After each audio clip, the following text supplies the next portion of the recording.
Hi viewers, welcome to our channel. ప్రస్తుతం మనతో పాటు సీనియర్ జర్నలిస్ట్ దామ బాలస్థాన్ వారితో మాట్లాడదాం. నమస్కారం సార్. వైసీపీ వాళ్ళు ఆ ప్రశాంత్ కిషోర్ రీసెంట్ గా ఇచ్చిన ఒక ఇంటర్వ్యూని బాగా షేర్ చేస్తున్నారు సార్. అంటే ఆ ఇంటర్వ్యూలో ప్రశాంత్ కిషోర్ బాగా రెచ్చిపోయాడు అని అంటున్నారు. అసలు ప్రశాంత్ కిషోర్ ఎందుకు రెచ్చిపోయారు, మరి దాన్ని వైసీపీ వాళ్ళు షేర్ చేయాల్సిన అవసరం ఏముంది సార్? ప్రశాంత్ కిషోర్ మనకి అందరికి తెలుసు. ఆయన గతంలో అనేక గవర్నమెంట్స్ని ఆయన గెలిపించాడు. ఇటు వైసీపీ దగ్గర నుంచి, మమతా బెనర్జీ దగ్గర నుంచి, స్టాలిన్ దగ్గర నుంచి, అంతకుముందు మోడీ. సో ఇలాగా అనేక ప్రభుత్వాలని ఆయన రావడానికి ఆయన హెల్ప్ చేశాడు.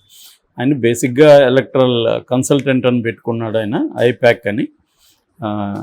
సో ఆయన ఈ మధ్య గత కొంత ఫస్ట్లో అయితే ఆయన నిజానికి నేను ఈ కన్సల్టెన్సీ నుంచి విరమించుకుంటున్నానని ఒక రకమైన పొలిటికల్ పార్టీ పెట్టుకున్నాడు బీహార్లో.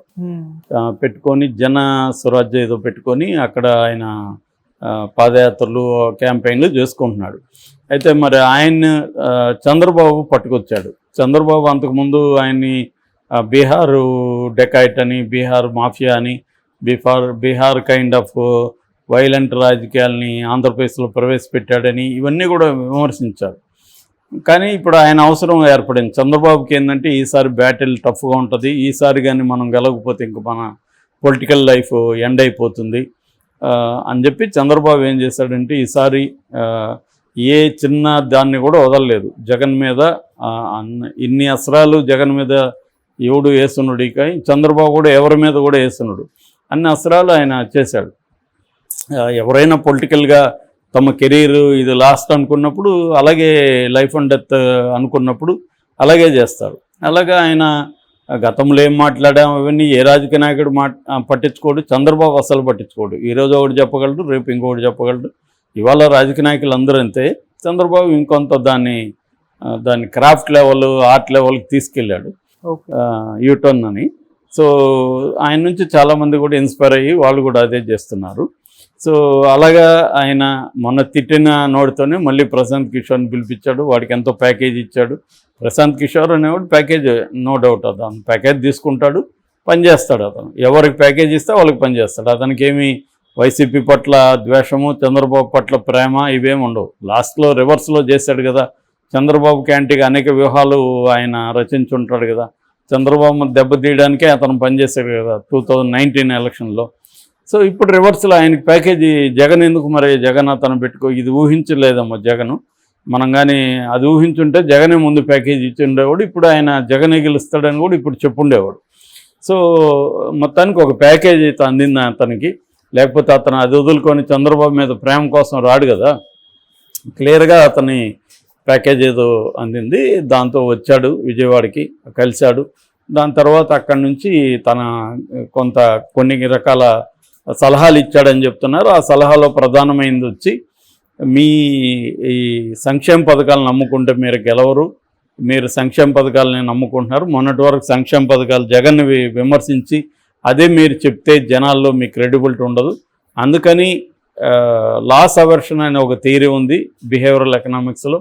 లాస్ అవర్షన్ అంటే ఎవరికైనా మనకు లాస్ అవుతుంది అనుకుంటే వాళ్ళు దాన్ని అవాయిడ్ చేయడానికి ట్రై చేస్తారు.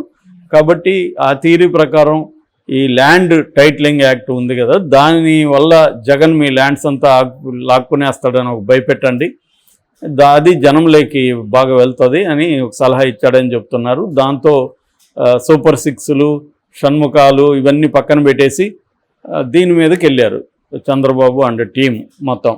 వెళ్ళి ఫుల్ పేజ్ యాడ్లు ఇచ్చారు, టీవీలలో చర్చలు పెట్టారు. మొత్తం ల్యాండ్ అంతా లాగేస్తాడు జగన్ అని బకాసురులాగా జగన్ని చూపించారు. ఇవన్నీ చేశారు. సో ఇది ఎంత వర్కౌట్ అవుతుందో తెలియదు. మొత్తానికి అది అతను ప్యాకేజీకి న్యాయం చేశాడు, అలాగా ఇచ్చేసిపోయాడు. మరి అది న్యాయమో అన్యాయమో తెలియదు చంద్రబాబుకి. సో దాని తర్వాత ఏం చేశాడు, ఫస్ట్లో ఏం చెప్పాడు, ఇక్కడ ఇండియన్ ఎక్స్ప్రెస్ ఎన్క్లేవ్ ఏదో జరిగితే జగన్ ఓడిపోతాడు, చంద్రబాబు వస్తాడు, బట్ నేను అక్కడేమీ సర్వేలు కానీ ఏమీ చేయలేదు, ఇది జనరల్గా నా ఫీలింగ్ అని చెప్పాడు. అక్కడి నుంచి మెల్లగా వెళ్ళిపోయి అసలు జగన్కి వైసీపీకి 50 సీట్ల కంటే తక్కువ వస్తాయి అనడం వరకు వెళ్ళాడు. నువ్వు సర్వే చేయకుండా, నువ్వేమీ అక్కడ గ్రౌండ్ లెవెల్లో వెళ్ళి పరిశీలించకుండా 50కి ఎలా ఫిక్స్ అయ్యాడు అనే దానికి ఆన్సర్ లేదు. సో ఇలాగే చేయడు. ఇప్పుడు ఏమైంది, మోడీ కూడా ప్యాకేజ్ ఇచ్చినట్టుగా మనకు అర్థమవుతుంది. ఎందుకంటే మోడీకి అనుకూలంగా మాట్లాడడం మొదలుపెట్టాడు ఈ మధ్య. సో ఆయన అందరి ఇంటర్వ్యూలు ఇస్తూ మోడీకి అనుకూలంగా మాట్లాడుతున్నాడు. ఎందుకంటే మోడీకి 220 వస్తాయని కొంతమంది, 270 వస్తాయని కొంతమంది ఇలా మాట్లాడుతున్నారు. మామూలుగా అయితే 272 అనేది మ్యాజిక్ ఫిగర్. సో మోడీకి అంత రావు, అంటే బీజేపీకి సొంతంగా అంత రావు, మ్యాక్సిమం వస్తే 240, 230 అలా రావచ్చు అనేది యోగేంద్ర యాదవ్ లాంటి వాళ్ళు చాలామంది చెప్తున్నారు. ఈ కాంటెక్స్లో వాళ్ళకి కూడా కొన్ని సర్వేలు అవి చేసుకుంటారు కదా, బీజేపీకి కూడా ఒక భయం అయితే పట్టుకున్నట్టుంది. దానివల్ల మోడీ కూడా రకరకాల విన్యాసాలు ఆడుతున్నాడు. ఫస్ట్ ముస్లింలకు యాంటీగా మాట్లాడారు, తర్వాత ఏమో ముస్లింలు యాంటీగా నేను ఎందుకు మాట్లాడతాను, నేను ముందు నుంచి కూడా ముస్లింలకు అనుకూలంగా ఉన్నానని అదొక ఫిరాయింపు చేశాడు. ఏవో రకరకాలుగా ఒక్కొక్క ఫేజ్ ఎలక్షన్లలో ఒక్కొక్క స్ట్రాటజీతో వెళ్తున్నారు. ఉత్తరప్రదేశ్కి వెళ్తే రాముడు టెంపుల్ నేను లేకపోతే వాళ్ళు వస్తే దాని మీద బుల్డోజర్ ఎక్కిస్తారు, ఇట్లాంటివి ఏవో మాట్లాడడం మొదలుపెట్టాడు. మొన్న అయితే అసలు నేను మా అమ్మ కడుపును పుట్టాను అనుకున్నా, అది తప్పు, దేవుడే నన్ను పంపించాడు అనే స్థాయికి వెళ్ళిపోయాడు. అంటే కొద్ది రోజుల తర్వాత నేను దేవుడు అవతారం అని కూడా అన్నా కూడా ఆశ్చర్యం లేదు. దేవుడు అవతారం అనేసి నాకు ఇంకా ఆయన ఏం చేస్తే ఆయన బాలకృష్ణ సినిమా అఖండలాగా ఆయనే దేవుడు అయిపోతే ఇంకా దాంట్లో లాజిక్లు ఏమి ఉండవు కదా, ఏమన్నా చేయొచ్చు, దేవుడు ఏమనుకుంటే అది చేస్తాడు. సో అలాగా అయిపోతున్నాడు మోడీ. సో ఈ కాంటెక్స్లో వాళ్ళు కూడా చంద్రబాబు లాగా అన్ని అస్త్రాలను ఉపయోగిద్దామనుకొని మనోడు ఎలాగో ఉన్నాడు కదా, ప్యాకేజ్ పడేయండి మనకు మాట్లాడతాడని చెప్పి మనోడికి ఇచ్చినట్టుగా అర్థమవుతుంది ప్రశాంత్ కిషోర్. దీంతో ఈయన టీవీ ఛానల్కి వెళ్ళి ఇంటర్వ్యూలు ఇస్తున్నాడు. మన బర్కాదత్త లేటెస్ట్ ఇంటర్వ్యూలు ఇచ్చాడు. దాంట్లో కూడా వైసీపీ గురించి కూడా 2 ప్యాకేజీలు ఉన్నాయి కాబట్టి, ఇటు చంద్రబాబు ప్యాకేజ్, అటు మోడీ ప్యాకేజీ. మోడీ గురించి మాట్లాడుతున్నారు. మోడీకి లాస్ట్ ఎన్ని వచ్చాయో అన్నీ తప్పకుండా వస్తాయి. లాస్ట్ 303 వచ్చాయి బీజేపీకి. ఇప్పుడు కూడా కనీసం 303 తగ్గకుండా అయితే వస్తాయి. ఇంకా ఎక్కువ వచ్చినా కూడా ఆశ్చర్యం లేదు. మోడీ మీద జనాలకి ఆగ్రహం ఉంది కానీ ఆగ్రహం లేదు, అసంతృప్తి ఉంది కానీ ఆగ్రహం లేదు, ప్రతిపక్షాల మీద ప్రేమ లేదు. కాబట్టి మళ్ళీ మోడీకే వేస్తారు అన్న ఒక లాజిక్తో ఆయన చెబుతున్నాడు. అదే లాజిక్ వైసీపీకి అప్లై చేయట్లా. వైసీపీ మీద కూడా ఆగ్రహం లేదు కదా, ఆగ్రహం ఎందుకు ఉంది? అన్ని వర్గాల్లో ఆగ్రహం ఉందా వైసీపీ మీద? అంత ఆగ్రహం ఉంటే స్వీప్ ఉండాలి కదా, స్వీప్ ఉంటే మరి ఎన్ని కష్టాలు ఎందుకు చంద్రబాబు పడ్డాడు అనే దానికి అర్థం లేదు. స్వీప్ లేదనేది అందరూ చెప్తున్నమాట. కానీ ఇతను ఏమంటున్నాడు, స్వీప్ ఉంది అంటున్నాడు. ఇక్కడేమో ఆగ్రహం థియరీని ఇక్కడ చెప్పట్లే, మళ్ళీ జగన్ మీద ఆగ్రహం ఉందని చెప్పట్లే. అక్కడేమో మోడీ మీద ఆగ్రహం లేదని ఒక థియరీని అక్కడ చెప్తున్నాడు. అంటే ప్యాకేజ్ తీసుకున్నాక ఎవరైనా, ఇప్పుడు నేనైనా నాకు ప్యాకేజ్ ఇస్తే దానికి అనుకూలంగా మాట్లాడడానికి ట్రై చేస్తా.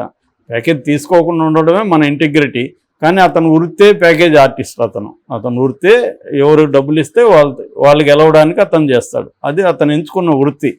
అట్లాంటి వాడు నీతులు మాట్లాడకూడదు. ఎవరు బాబు నాకు ప్యాకేజ్ వచ్చింది కాబట్టి నేను మాట్లాడతాను, మళ్ళీ అక్కడ నీతులు మాట్లాడితేనే కాలేదు ఎవరికైనా.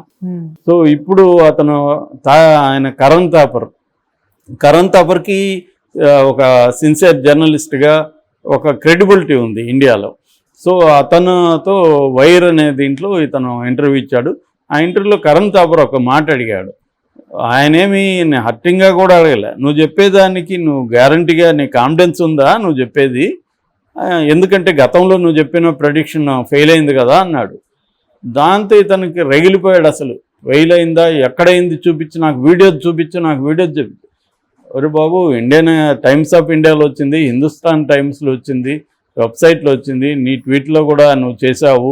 అంటే హిమాచల్ ప్రదేశ్లో కాంగ్రెస్ ఓడిపోతుందన్నావు, కాంగ్రెస్ వచ్చింది.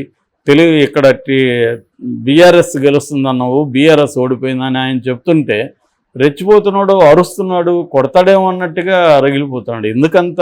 నువ్వు చేసేది ప్రెడిక్షన్. నువ్వేమన్నా సైంటిఫిక్ సర్వేలు చేసావా? సర్వేలు చేయలే. సర్వేలు చేయనప్పుడు నేను జ్యోతిష్యం చెప్పట్లేదు అంటున్నాను. జ్యోతిష్యమే అది.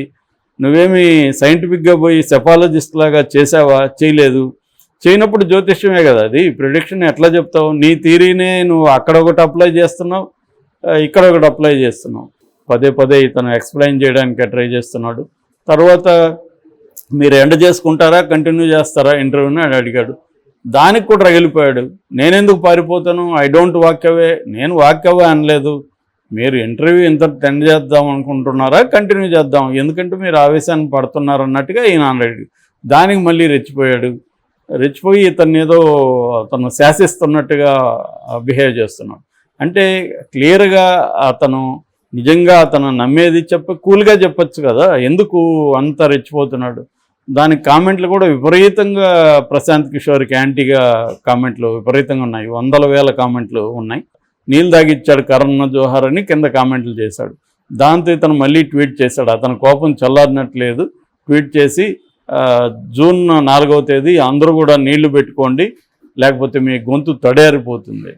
అరే నువ్వేమన్నా అదేదో అంటారు, ఇది పక్కాగా ఎవరు ఎక్కడ ఓట్లేస్తారని ఇతనికి ఎలా తెలుసు? అందుకనే బొత్స అన్నాడు, వీడేమన్నా బ్రహ్మ, వీడేమన్నా రాశాడా అందరు తలరాతలు, వీడు ఎలా చెప్తాడని. అంతే కదా, ఎవరైనా కూడా ప్రతి దానికి ఎర్రర్ ఉంటుంది, రేట్ ఉంటుంది, ప్రతి ప్రిడిక్షన్ కూడా తప్పయ్యే అవకాశం కూడా ఉంటుంది. అది వదిలేసి ఆ హ్యూమిలిటీ లేకుండా నేనేదో శాసనకర్తను, నా మాటే వేదం అన్నట్టుగా మాట్లాడుతున్నాడు.